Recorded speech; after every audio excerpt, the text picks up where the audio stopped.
और प्रति व्यक्ति से इस काम को करने के लिए, नियम विरुद्ध काम को करने के लिए 25 लाख रुपए माननीय मुख्यमंत्री जी के नाम पर लिए गए हैं। उत्तर प्रदेश के पॉलिटेक्निक में 250 प्रवक्ताओं की नियुक्ति को लेकर अब शिकायत शुरू हो गई है। हमारे साथ बात करने के लिए अपना दल से विधायक पल्लवी पटेल जी हैं। पल्लवी जी, ये जो पॉलिटेक्निक्स में प्रवक्ताओं की भर्ती हुई पदोन्नति से, क्या ये मामला है और आप लोग अब कैसे उठाने जा रहे हैं? क्यों लग रहा है कि इसमें गड़बड़ी हुई है?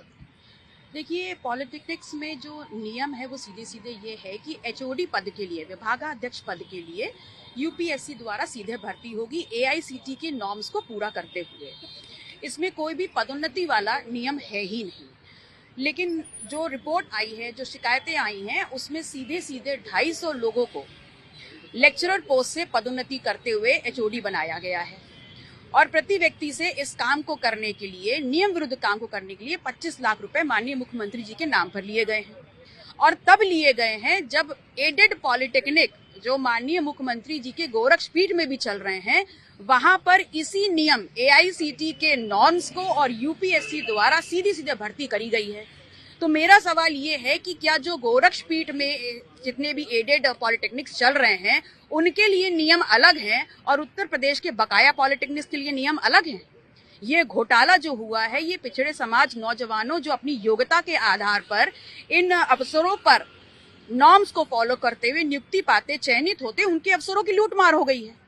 और अगर लूटमार माननीय मुख्यमंत्री जी के नाम पर हुई है तो सदन में जवाब देने के लिए जनता के सामने माननीय मुख्यमंत्री जी को आना होगा और इस घोटाले पर जवाब देना होगा। ये जो आपने 25 लाख रुपए की बात की, तो 25 लाख रुपए घूस हो गई ना सीधे? जी जी बिल्कुल। मतलब 25 लाख रुपए की घूस ली गई। 25 लाख रुपए की प्रति व्यक्ति के प्रमोशन के लिए घूस ली गई।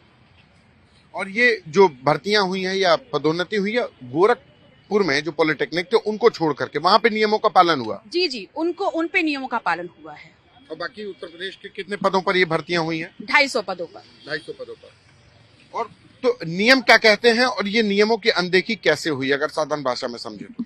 देखिए, नियम ये कहता है कि किसी भी पॉलिटेक्निक, उत्तर प्रदेश के किसी भी पॉलिटेक्निक पर अगर विभागाध्यक्ष या एचओडी के पद के लिए कोई व्यक्ति आवेदन करता है तो उसका अपॉइंटमेंट, उसका चयन यूपीएससी द्वारा एआईसीटीई के नॉर्म्स को फॉलो करते ही होगा। वो नॉर्म्स कहते हैं कि वो व्यक्ति की qualification M Tech plus 15 years of experience या PhD plus 12 years of experience होना चाहिए। लेकिन जो अभी पदोन्नति की गई है वो उन लोगों की गई है जो मात्र बीटेक हैं, जो लेक्चरर हैं। उनके लिए तो ये नॉर्म है ही नहीं। उनको अगर आना है तो उनको अपनी क्वालिफिकेशन पूरी करनी होगी, फिर ओपन फोरम के थ्रू आना होगा, उनका चयन होगा, तब आपका प्लेसमेंट होगा। लेकिन आपको सीधे सीधे पदोन्नति करी गई है और उसमें हो क्या रहा है कि राजकीय कोष, जो हमारी मेहनत के टैक्स के पैसे से बनता है, उसमें से प्रति वर्ष विभाग के ऊपर इस पदोन्नति के कारण मोर देन 50 करोड़ प्रति वर्ष का भार पड़ रहा है। और दूसरा ये हो रहा है कि जिन लोगों को नॉर्म्स के अकॉर्डिंग सीधे एंट्री मिलनी चाहिए थी, अब उनकी वो एंट्री ही रुक गई क्योंकि वो प्लेसें आज आपने प्रमोशन के द्वारा भर दी हैं। तो ये बात आप लोग अब सदन में कैसे उठाएंगे, क्योंकि आप विधायक हैं और सत्र भी शुरू हो रहा है, शीतकालीन सत्र? देखिए, ये जनहित और विशेष रूप से जो 3000 विभागाध्यक्ष हो सकते थे एज पर नॉर्म्स, उनके अवसरों की लूट हो गई है। तो इस मुद्दे को हम उठाएंगे ही सदन में और सरकार को और विशेष रूप से मुखिया को आकर के इस प्रदेश की जनता के सामने इन सवालों का जवाब देना होगा। धन्यवाद।